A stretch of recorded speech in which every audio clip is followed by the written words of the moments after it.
Yeah, we are. Okay, so if you're just joining us because tech disturbed our panel, we are just trying to stay true to the theme that tech determines everything and also interrupts everything. So you missed out the fun part where I was just talking about what President Biden is doing, whether and how the G7 amended the statement for open societies to accommodate India, the shutdown's capital of the world. But we are now going to talk to our panel and not me so much. So I was just going to say the last 2.5 years is going to be a period not only remembered as the time of the pandemic, but it will also be remembered as a period when all the governments and societies around the world realized that the technological changes are no longer the periphery of the human condition, and they're at the center of everything. All government policy and all relationships between states and people are now mediated by the forms of technology. But even as the world's governments and civil societies realized, they're also realizing that they do not know how to make technology policy. They can't figure out whether they're engaged in competition law review or whether they're trying to bargain with the technology providers over the features that the governments want or anti-features that governments want to protect. They can't figure out how to join technology policy with their social development policy. That's why we have gathered together to have experts here to talk about this. I'm just going to say again, because the year is such, one of our panelists, Berhan from Internews, who would have talked to us about the large 54 countries in the African continent, has not been able to join. She's caring for somebody in her family with COVID. It's also a panel which talks about what is going on in the world and collects data and information. India has unfortunately also lost one of its journalists, Danish Siddiqui, in Afghanistan, somebody who was known to bring and speak truth to power with pictures.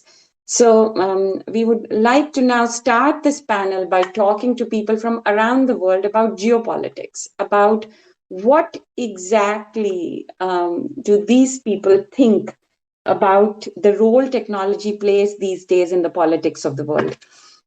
I'm going to ask them to introduce themselves in a sentence each, because I don't want to read their very extensive bios, and I'm just lazy like that. And I want you also to say, tell me one thing which you really like about the internet and something which you really dislike about it. And I'll go first. I love cat videos, and I have a love-hate relationship with Twitter. It harasses me all the time, but it has also introduced me to a bunch of very interesting people. So I'm going to start with Osama, and Osama in his lovely turban is joining us from Delhi. Osama, please introduce yourself in one sentence and tell us one good thing you like about the net and one thing which you really don't like. Hi, this is Osama Manzar. Thank you very much, Mishi. I'm a founder director of Digital Empowerment Foundation. I think that's all I would like to introduce by, but saying that I like internet because it doesn't discriminate between the poor and the rich. But I don't like internet when it becomes subject to provision by the rich people mostly. Great. From Osama, we will go to Professor Park, who is, I do not know which part of the world he's joining us from, but Professor Park usually is in South Korea. Professor Park, over to you, your introduction and what you like and dislike.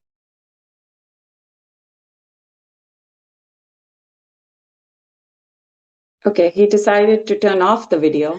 Hi, this is KS. I'm professor of law at Korea University, also director of OpenNet Association, a digital rights organization based in Korea.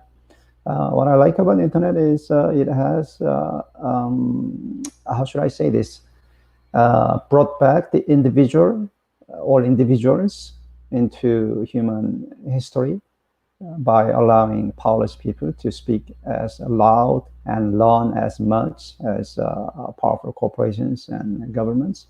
What I dislike about the internet is that it is because it is open to polished individuals. It is also subject to how should I say this, unpredictable herd-like behavior that confuse everyone.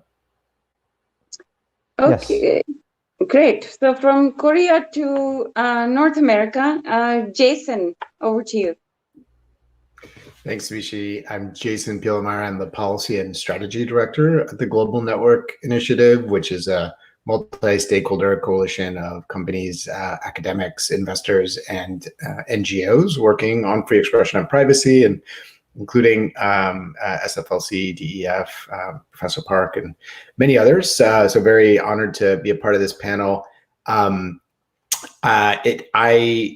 I like many things about the internet, including over the course of this last month, the ability to stream lots of different football matches from all kinds of different parts of the world that might not otherwise be easily accessible.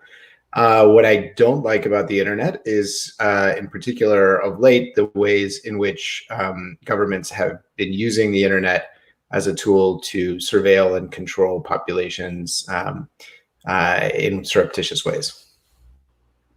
Great. And so from Jason, who's been watching football matches, I hope you were rooting for Italy. But to Shivam is, I do not know whether in Delhi or some part in India. And he has one of the most exciting Twitter accounts. If you don't know it, follow him. But Shivam, over to you. You're on mute. Still on mute, Shivam.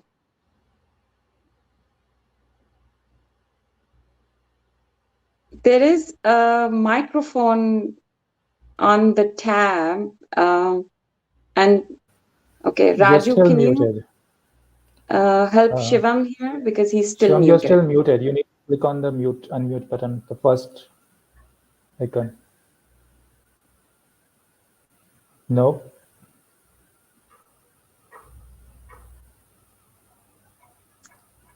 Can you, okay, can we ask Nikhil or somebody to call Shivam and maybe screen share and help him out with that? Okay. Yeah, we'll do that. You can. When you do that, I will. We will move to the discussion.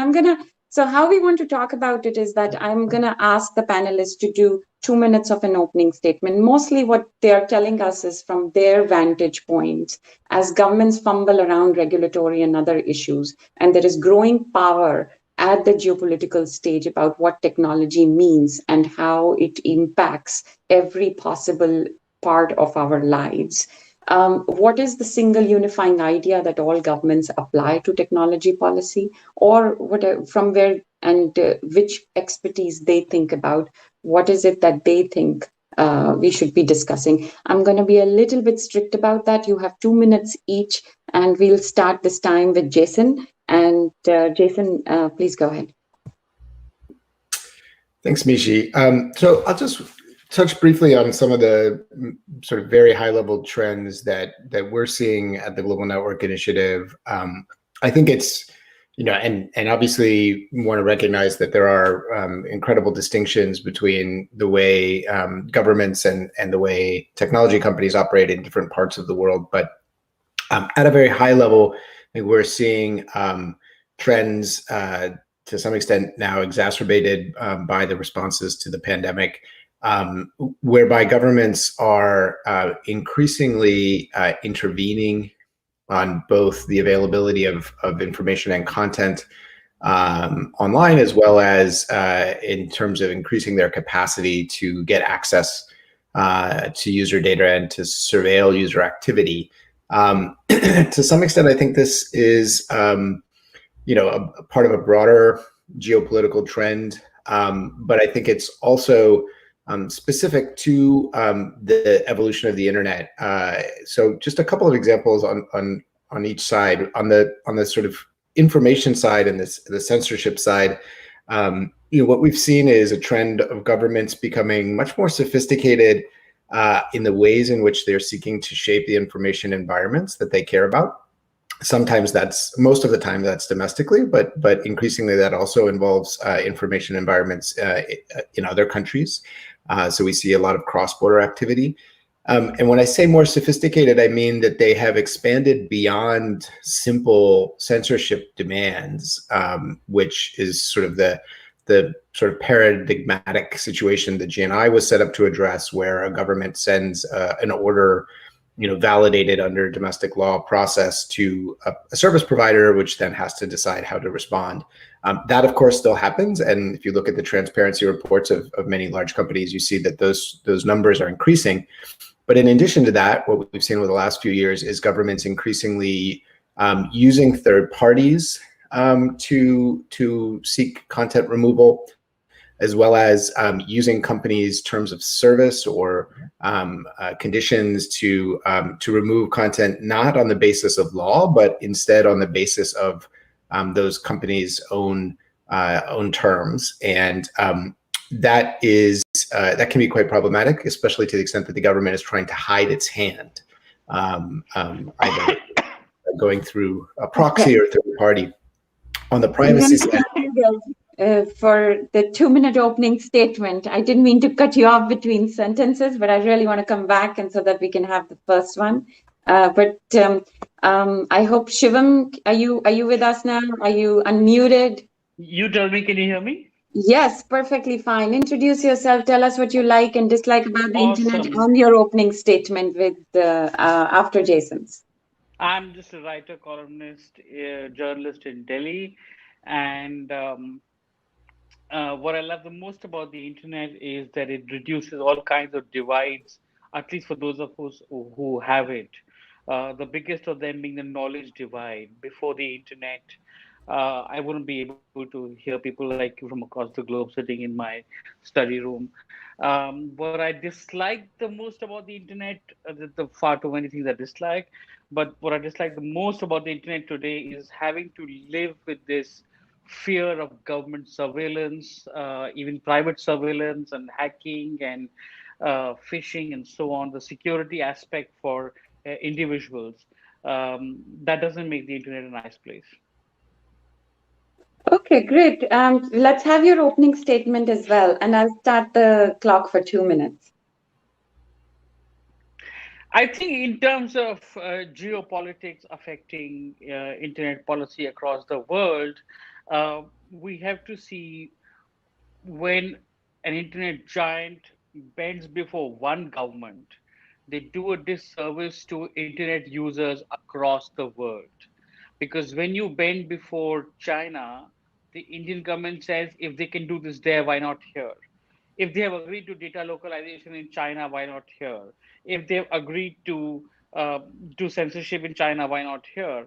And recently, I saw that in Pakistan, the Pakistani government is saying, uh, look, they are bending before the Indian government. They've agreed to this, this, and this. So why don't they do it here? And I think that is the most disturbing part of geopolitics and the internet.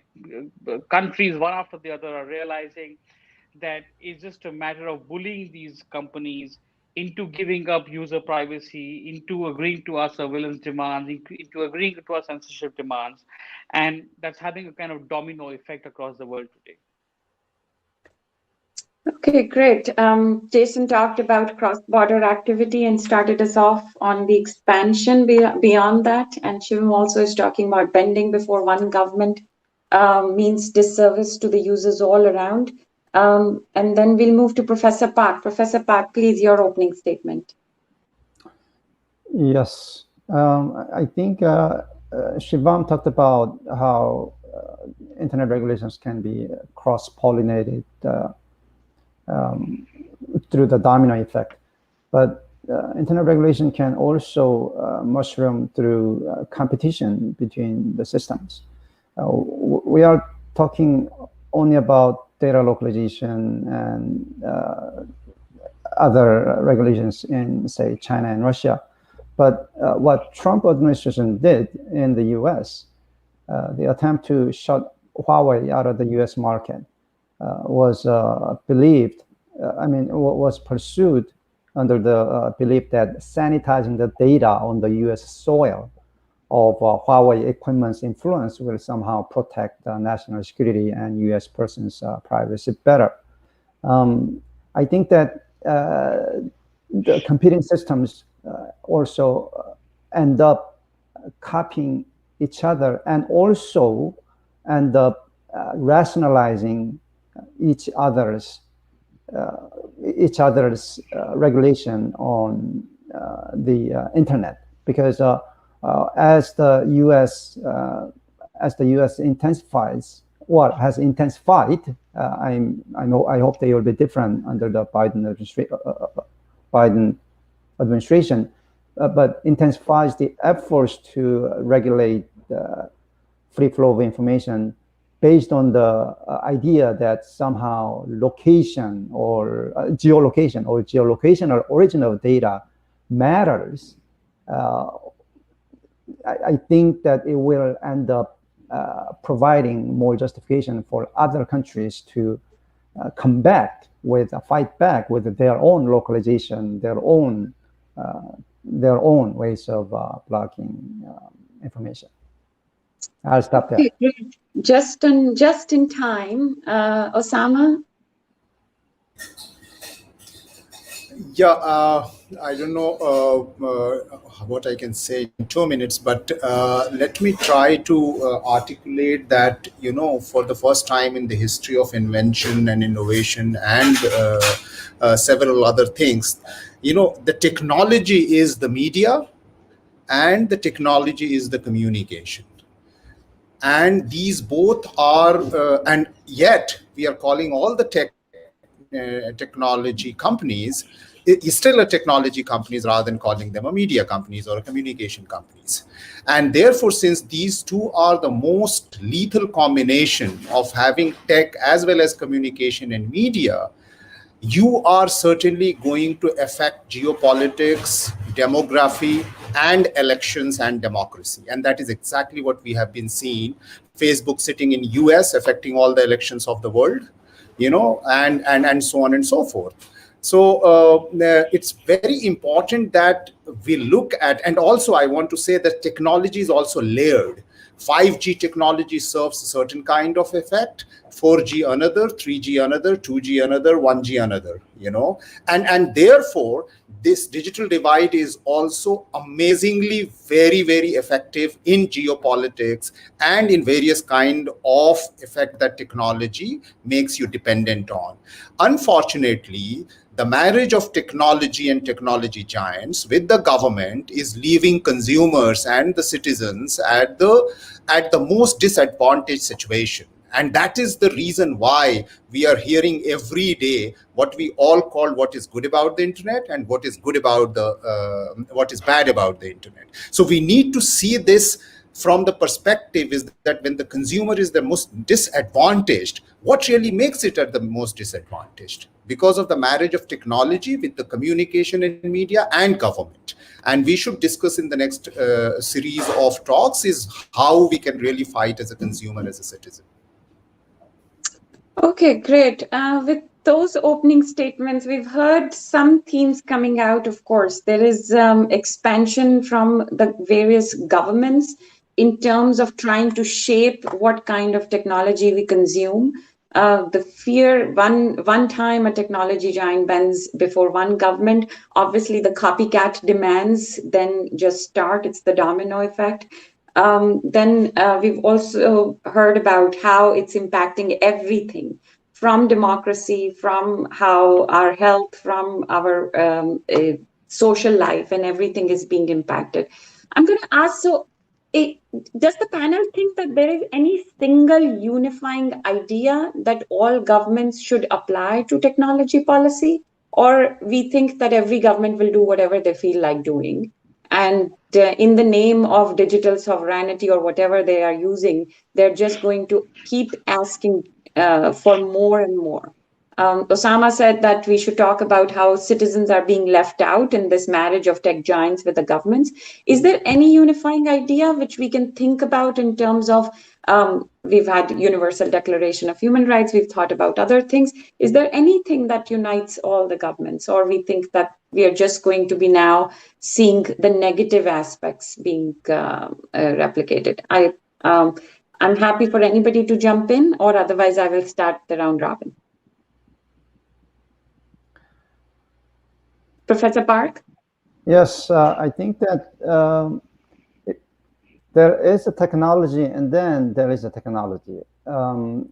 If you are talking about information communication technology, I think we are exaggerating the role that technology plays in global issues. The negative role that technology plays in global issues. If at all, information communication technology has helped people learn more, speak more, and protest more for democracy and equality, especially back in 2011, 12, examples of Jasmine Revolution. Internet didn't cause it, but internet certainly facilitated it. Now, that perception, I'm talking about the perception where people even nominated the internet itself as a Nobel Peace Prize. But that perception changed through emergence of ISIS, when ISIS began using digital platform to recruit the members. Then Russia began spreading pro-government propaganda through information communication technology. China, in terms of China using information communication technology, they rather used it for beneficial purpose of shaming out corrupt officials by having constantly attacked corrupt officials through Weibo. Of course, China also usurped technology for surveillance, but in terms of using the technology, there was an attempt to use it for beneficial purpose. Now, I think that the other technology will have a more important role in global issues and geopolitics. For instance, extractive industries, mining oil and such. The only reason Myanmar dictatorship could survive for so long compared to other Asian countries is thanks to the technology and capital provided by the foreign companies, such as Korea's POSCO International, Unicar. Now, other technologies also affect global issues. For instance, atomic bombs in 1945, COVID-19 vaccine is also having huge impact. I think that one single idea that governments around the world should have in their mind is that internet is a different kind of technology. Actually, it's not even a technology if you think about it. Internet is actually a set of rules whereby a set of rules that we decided on as a way of communicating with one another through computers. It's more like a social compact. Now, other technologies from the get-go are exclusively owned by developers and the capitalists owning the developers. So as soon as technology comes out, it's bound to cause inequality. Just like how COVID vaccine is, abandoned in the U.S. In the U.S. there's a queue of a vaccine waiting for people to get shot. In Korea and other countries, there's a queue of people waiting to get vaccinated.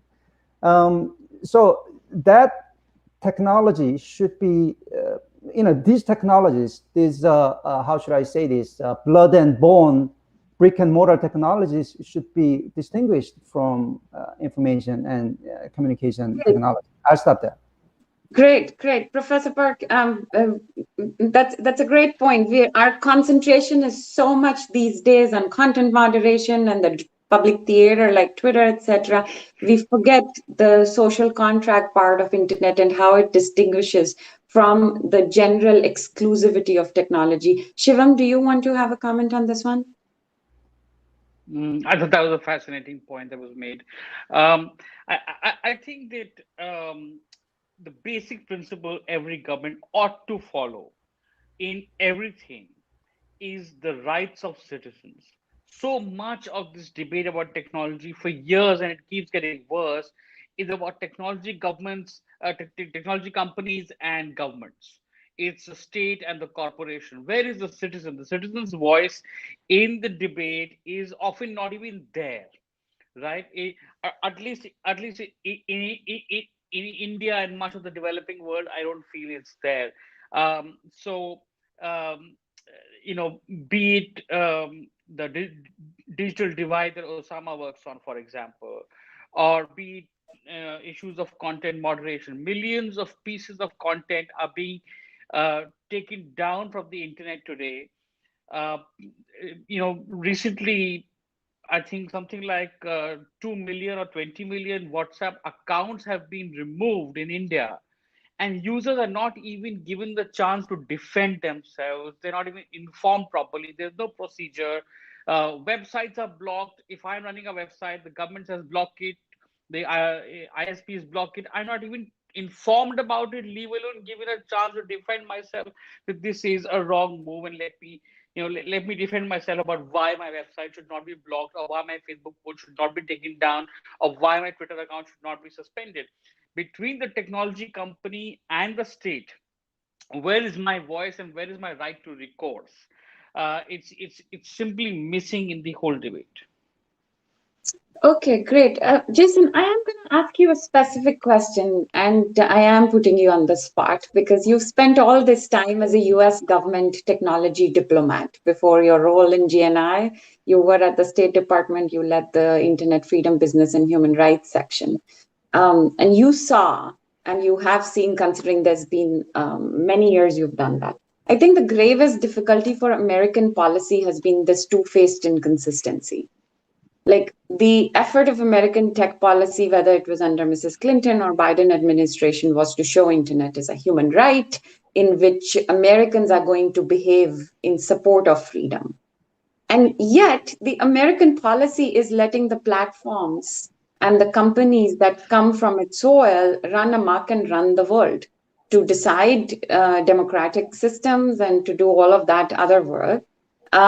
Now, even as we see the Department of Justice or FTC think of moving towards taking a more active role, American tech policy still consists of talking about virtue, but working for the benefit of the platform.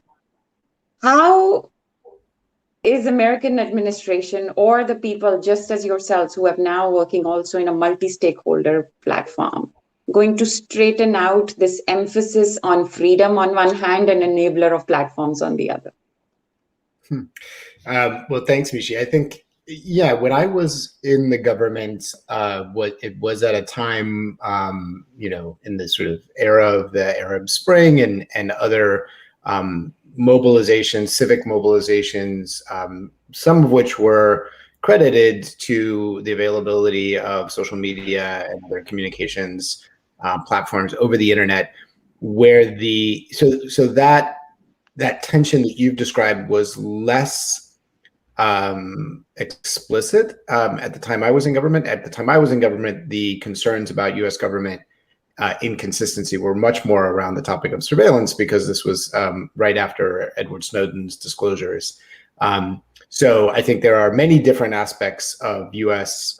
Tech policy that are inconsistent and that need some degree of reconsideration. I think maybe the kind of unifying consideration between both the very legitimate concerns of U.S. government surveillance using information and communication technologies and the impacts that have since become more clear of a kind of laissez-faire approach to tech company regulation is that the U.S. government has not had sufficient sort of oversight and accountability measures in place, either for itself in the case of surveillance or for the companies in the case of the role that they are playing both in the U.S. and outside, and with regard to information availability and empowerment of users.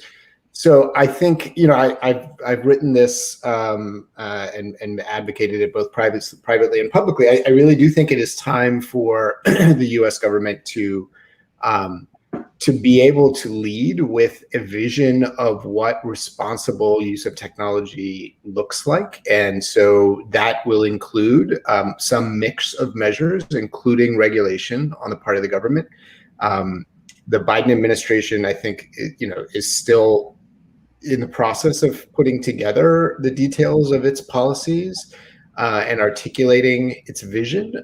So I'm still hopeful that they will use kind of their early opportunities, including the upcoming democracy summit, which is something that President Biden, you know, mentioned pretty clearly in his campaign as kind of an important early event that would take place once he became president. I think they really need to use those opportunities to articulate a vision of kind of democratic regulation of ICTs, and including, of course, the largest companies and platforms. That shouldn't just be an American vision, or at least it should be a vision that can be bought into by other democracies, right? Because if it's just an American sort of top-down imposed regulation, and the sort of spirit behind it is, hey, look, we're solving this problem for the rest of the world, it won't be popular, and it won't likely work in that way. So I think the Biden administration has to be very aware of what is happening already in Europe, in India, in South Korea, in other countries where governments have already taken more aggressive steps to regulate technology providers, including especially social media platforms. And they need to work with those allies to try and identify, you know, some broad parameters that they can all agree to. The regulations will continue to be different in different parts of the world, as they should be, but there need to be some sort of common parameters. And that brings me back to your earlier point, your earlier question, Misha, you know, what's the unifying principle? It may sound hackneyed at this point, but I really believe, and this is, of course, really at the foundation and the core of what GNI stands for, that the international human rights principles articulated in the Universal Declaration of Human Rights and the ICCPR, the ICSCR, are the core principles that should continue to sort of establish a uniform set of protections for individuals vis-a-vis both governments and private actors. So that's a very easy thing to say. What that means in practice is, of course, you know, gets very complicated quite quickly. But that's sort of the position that I have personally, and that I think GNI takes as well. Superb. Well, spoken like a diplomat, but at least you did do the caveat about that, how quickly it gets complicated. I'm going to come to Osama, and I'm going to, and I'm really fascinated by all, by this idea about internet being a different kind of a social contract and set of rules, and where citizens' voice is really important. Jason did talk about the complication and about how democracies can buy into. Osama, earlier when we were talking about the G7 statement, India also joins an open society statements against internet shutdowns. Yeah. The internet shutdowns tracker, for which we are here right now, tells us it's the internet shutdown capital of the world. So do words actually mean anything for citizens? And across borders, is there anything that, whether it is an example of open technology or media or other ways that citizens can come together and say, call all of these great actors, whether they're our governments or the platform companies, out and say, yeah, we can see through all this.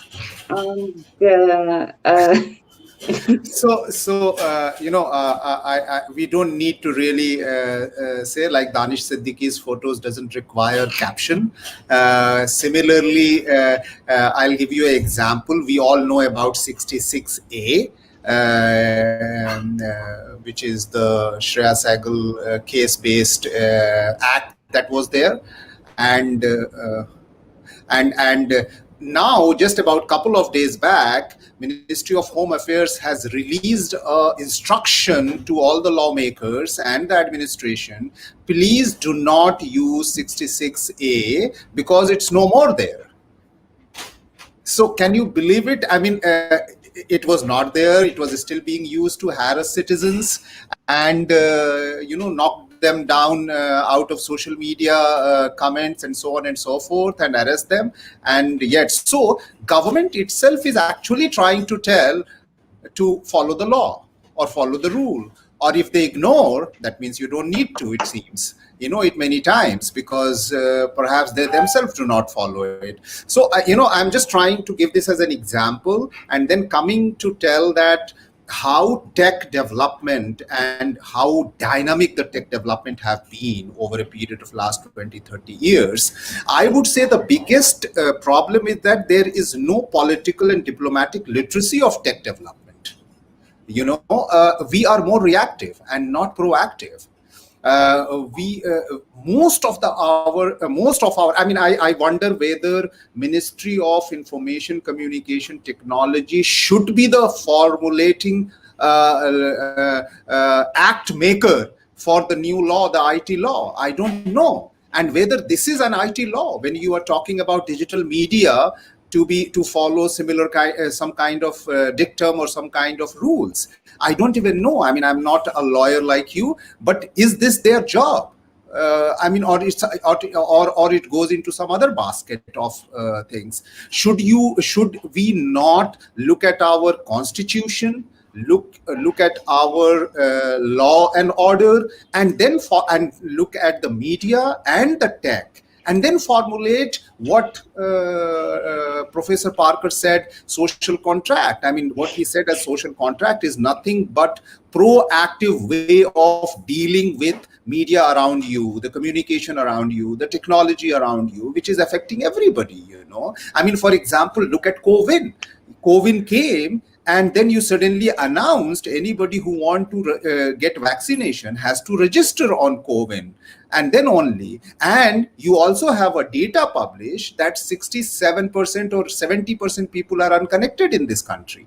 So are you not saying that 70% people do not bother us, and we are only about 30% of the country who can go and register online and take the vaccination?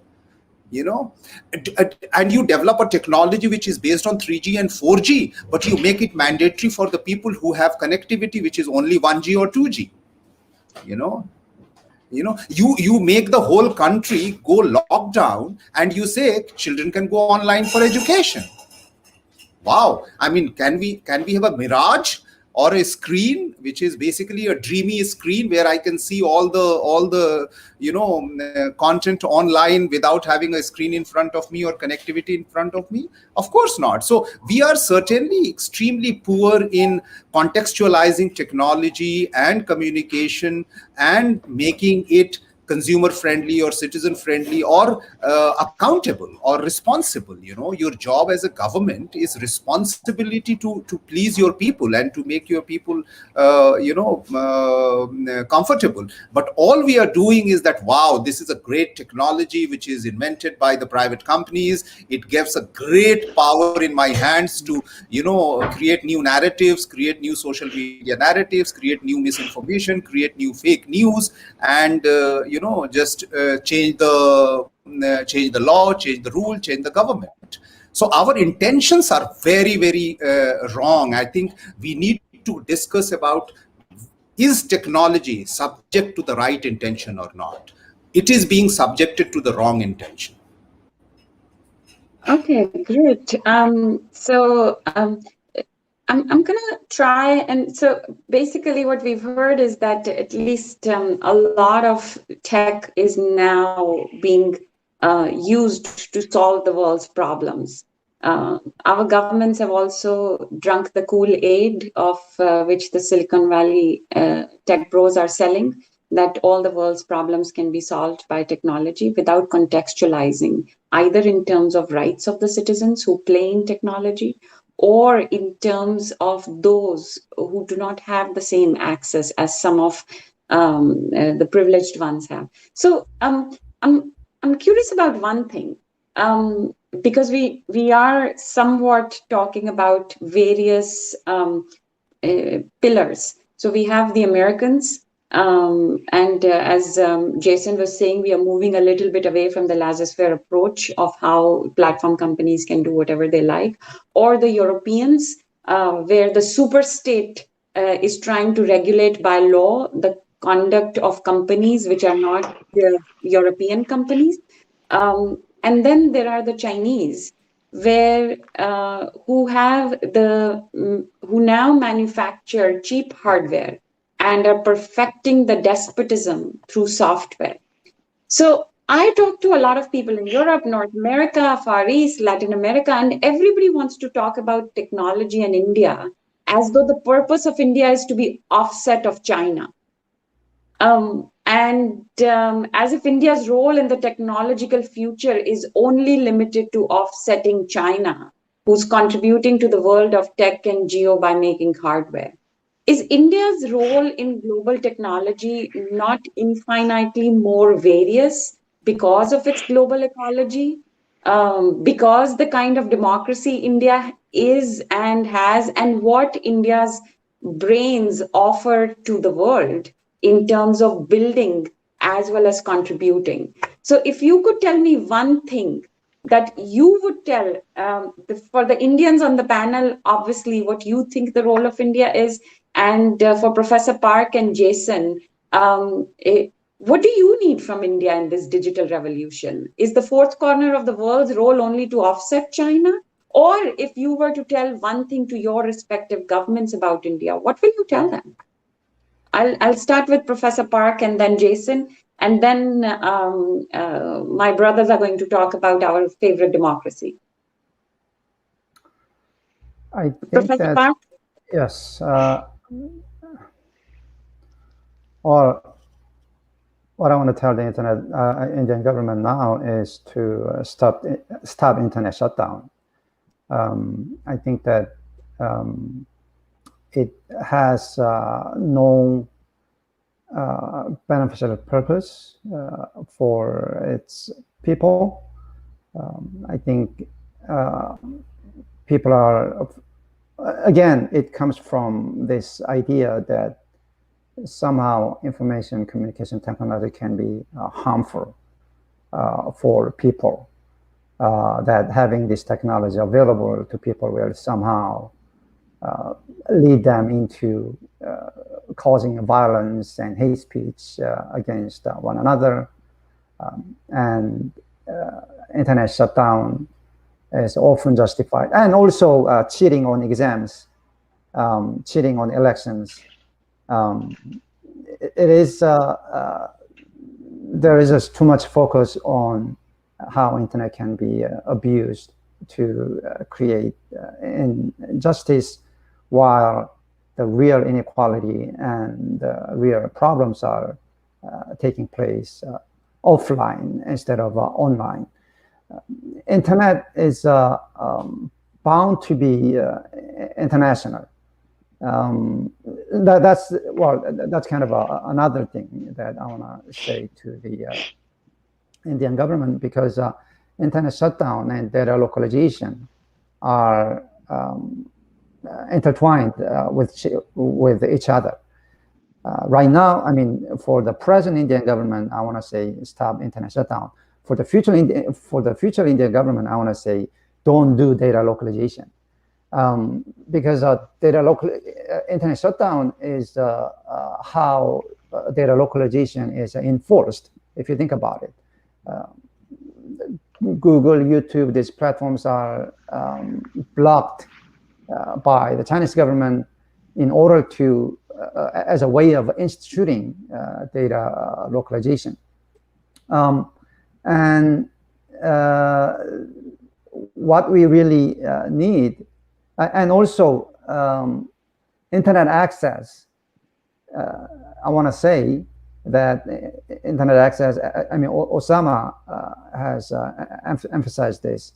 Internet access is very important. At the same time, we should think about why internet access is not as spreading as it should have, because as I said, internet is not really expensive technology. I mean, Osama knows this very well. Community network, through community network and other local initiatives, the computers around the world can connect to one another. Doesn't even have to connect to all the computers, all other computers, but just by connecting to the neighboring computers, you can start building network, and that's how the internet began.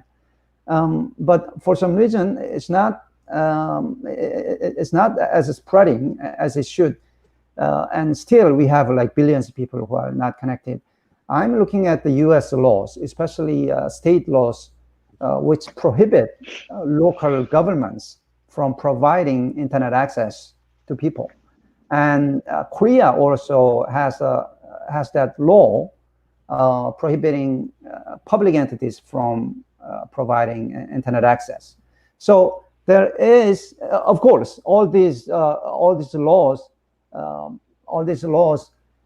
prohibiting internet from becoming public utilities like gas and water has a lot to do with a lobby of the incumbent telcos and incumbent internet access providers.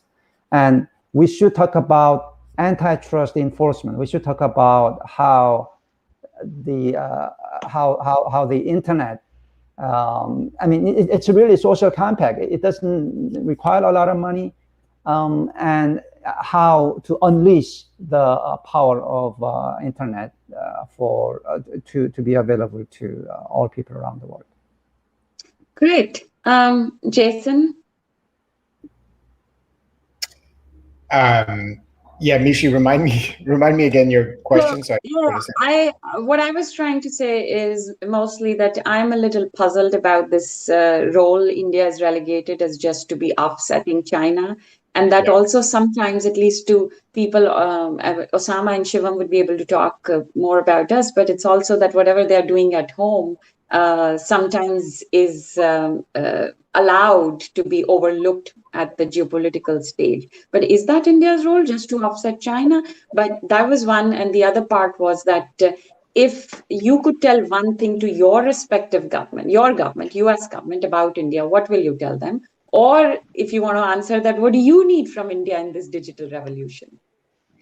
Yeah, I mean, I think, look, it's for India and Indians to decide what role India is going to play. I think what I would tell the U.S. government, which I think they know, is that the trajectory that India has been on recently in terms of its efforts to regulate technology, in particular to regulate speech and user content, is problematic. It is not. It is increasingly hard to see how both the approach to network disruptions and the approach in the recent intermediary guidelines, which is still a little bit to be determined exactly how it will play out, but at least in terms of the way that the guidelines were written, how those approaches are consistent with that sort of universal human rights set of paradigms and principles that we talked about earlier. And I think that's incredibly difficult from a geopolitical perspective to reconcile with that broader democratic vision of a sort of single interoperable internet that does sort of lay down some basic protections for users. I think, to me, what is unique and incredibly powerful about India is its culture, its history, its traditions, the creativity of Indian people. So I think of India as a country that has spawned for millennia, an incredible amount of cultural influence. And, I think India's ability to use technology to promote content and expression, and sort of empower individuals and users to do more of that is unique, and is something that I worry will be constrained, perhaps as an unintentional consequence, but in some ways it seems maybe as a very intentional consequence of some of these government policies. And so that's what I worry gets lost, right? With more shutdowns, with targeted restrictions of particular types of users based on their based on their political views, based on their religious views, based on other sort of beliefs. I think that would in some ways strangle the ability of the sort of Indian internet and the Indian approach to the internet to evolve into something more mature and more useful and more kind of progressive, not just for Indians, but for the entire world. So that's kind of how I see it. Okay, great. We'll hear from the Indians on the panel on this as well. Sure. We have a little bit of buffer of 10 to 15 minutes, but still we're on time. I will say that I'm going to go to Osama and Shivam to talk about what we see, how powerful we are as 1.25 billion people who are also the software brain of the world. What our role on the global stage is and what is currently happening. What does that mean? I will say you've all made the audience discuss a lot of things. Somebody wants a pirate party outfit in India. After Osama's comments, people have started talking. Is it why are the public or the citizens are not exercising their digital rights? Is their participation missing? We've had discussions and questions about cryptocurrencies. What does that mean in contrast to fiat currencies in terms of geopolitics, taxation? What does Iceland being Switzerland of bits means? People are asking about open technology media. There are a bunch of things which have started. If in your concluding remarks, you would like to comment on any of the taxation, cryptocurrencies or anything, jam it all in. But I'm going to now go to Shivam and then Osama. What do you see India's role is? And where are we in terms of leadership on geopolitics and tech? Shivam? I think, Mishi, I really don't mind the idea of India being a counter to China in the digital space. I think that's part of the larger global discussion these days about, supply chains and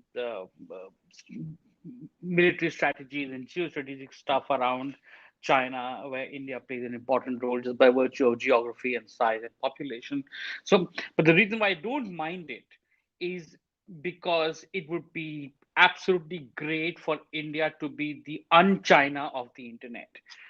China has built a great digital firewall, doing the world and its own citizens a great disservice by creating a separate Chinese internet. In the way that I connect with people across the world, I don't really connect with people in China on the internet, right? China's done a great service by establishing the norms of censorship and of domination of global internet giants. I want India to be the un-China on all of that. Sadly, we are moving these days more and more towards the China direction, right? On free speech, on data localization, on surveillance. India claims to be the world's largest democracy, does not even have a privacy law. I mean, that's really not acceptable. So I would be very happy for the world to push India to be the un-China of the internet and behave like the democracy it claims to be. Okay, we want India to be the un-China. We want India to be behaving like the democracy it is, or pretending to be, or wanting to be. Osama? Yeah, I mean, it's great what Shivam said, and I want to take that forward from where he has stopped, saying that if we want to do that, if we want to do un-China of internet, and if we want to be that India as India and what it is, and I also want to bring what Jason said is that India's role as a soft power, culture, heritage, all those things, for which Silicon Valley also came into the picture, and the global impact. So I want to say that India is still half connected or less than half connected. Out of the 3.5 billion unconnected people, the largest population live in India. And that is the reason why all the tech giants are targeting India to be a connected country to their network, because they treat everybody as data, and everybody as a consumer. So the role that India needs to play going forward is how Indians do not behave like consumer or treated like a consumer, but a citizen. Because as soon as you say citizen, you come as a connected, accountable, responsible human being, where you do not become an internet which connects globally but disconnects locally. What I wrote this on a Twitter, that internet actually connects globally and disconnects locally. You don't know your family, you don't know your neighbor, you don't know anybody. You just feel great by being connected. Why? Because you are being treated as data, at consumer or a data point. But if you are a conscious, connected citizen, then you can challenge local democracy, global democracy, technology, the role of technology, its limitation, its vastness, and its exploitative nature. And that is very, very important. India has that advantage because large population is still unconnected. But when we are going to get connected, and the role of civil society and the people who are connected so far to make all the citizen alive online, it's very, very important. So I see that to make the dream alive of what Shivam said is what we all need to make work of. The future of internet is dependent on Indian agility to be a responsible and conscious, connected, humans and not bots. Okay, great. I'm loving the passion and the leadership role we all want our country to play.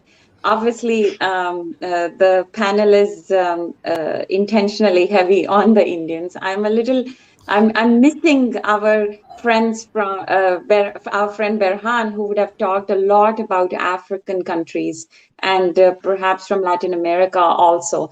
Now, I'm going to ask you one question before we all wrap up quickly. Who will own, control, and manage users' data? Because access to data is ultimately going to determine the quality of products and market share.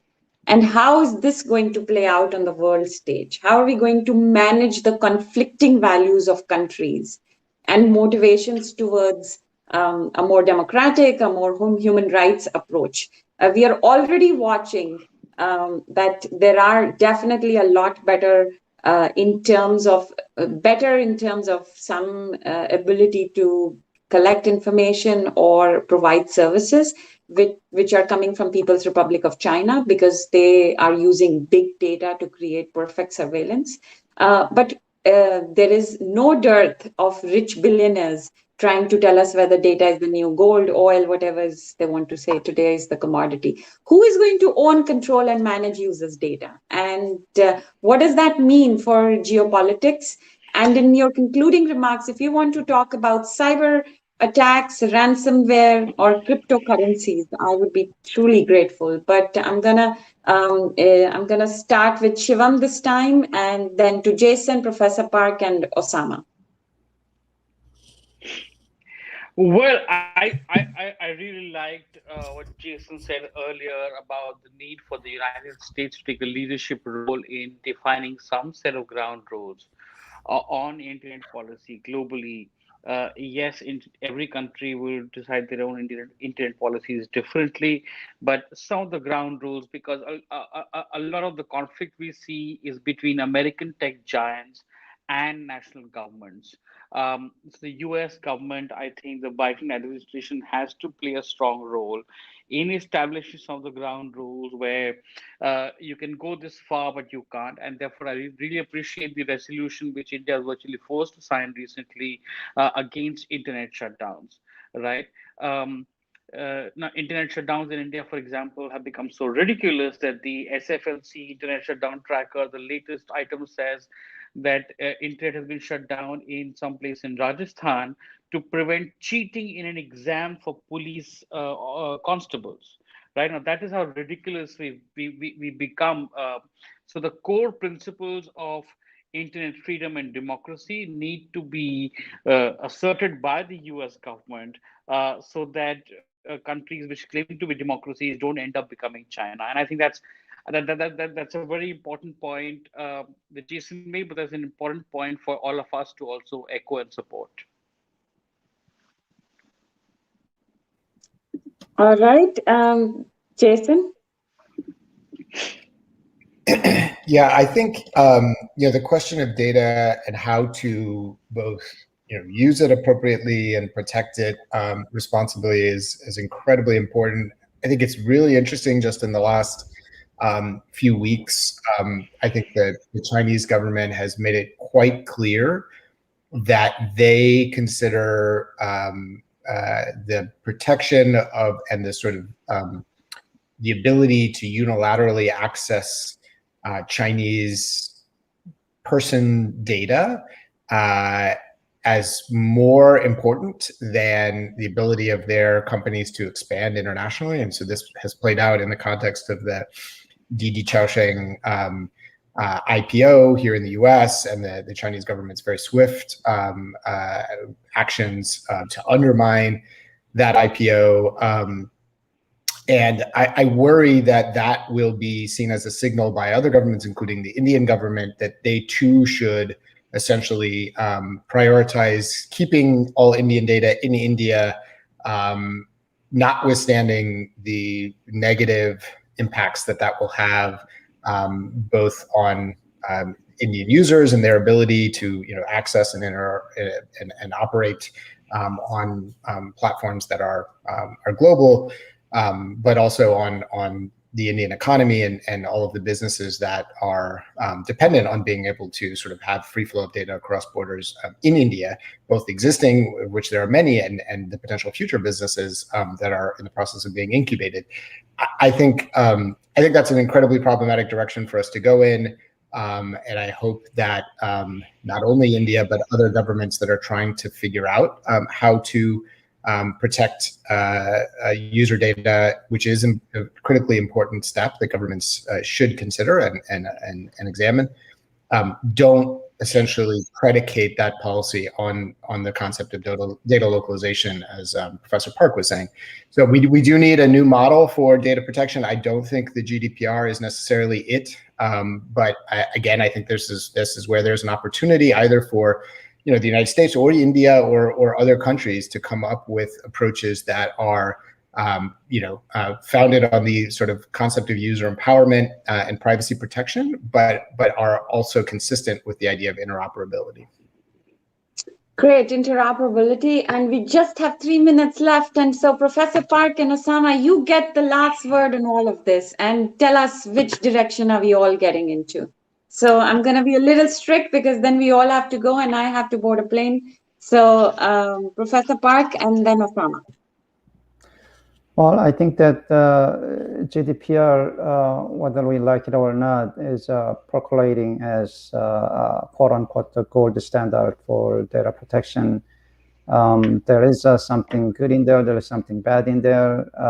Right, for instance, the right to be forgotten is being used by most recently by the Chinese, well, not Chinese, but Hong Kong government in punishing in punishing people, punishing protesters for taking pictures of police officers.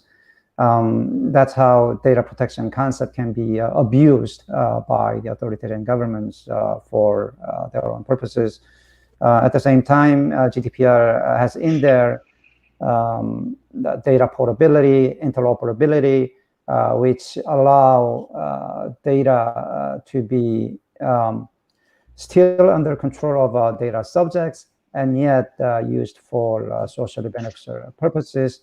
So we need to talk more about it. I agree with Jason that GDPR in current form and practice is not it, but we do have but it's being copied around the world, so we should talk more about it.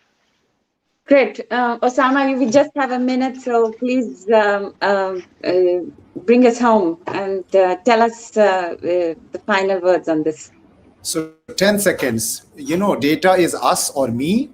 I should be responsible for my data and its decision that anybody is going to take, as simple as that. Any law, any formulation that is violating my individuality or the control and the accountability of data is not going, it should not be accepted by any law. That's all. I am the data. Great, simple, and we're sticking to the time, unlike me, is signing off. Osama Manzar, I am data. Thank you very much to all of you who joined us. Thank you to the SFLC team. They are releasing 3 short documentaries today in an hour or so. Please watch them. Spread the word about Internet Shutdowns Tracker. Support the defenders of digital freedoms in India, that's Software Freedom Law Center India. With the Internet Shutdowns Tracker is supported by Digital Empowerment Foundation, Internet Democracy Project, and IT for Change as well. We can all fight it together towards one single idea, that internet is a social contract with people and users at its center, and we all have a major role to play. Thank you again to all of you for joining. And Thank you. I also want to say hugs to Shivam and Parker and Jason. In a real world, we would have hugged each other, talked to each other, gossiped in between the talks, but never mind. Absolutely delightful and very enlightening to hear all of you. Thank you. Yeah, thank you. Thank you, everyone, especially to SFLC. Yeah. Keep up all the great work, everyone. Thanks, Mishi. Bye-bye. Bye. All right. Thank you. Thanks, everybody. Bye. Thanks, Bye. SFLC team.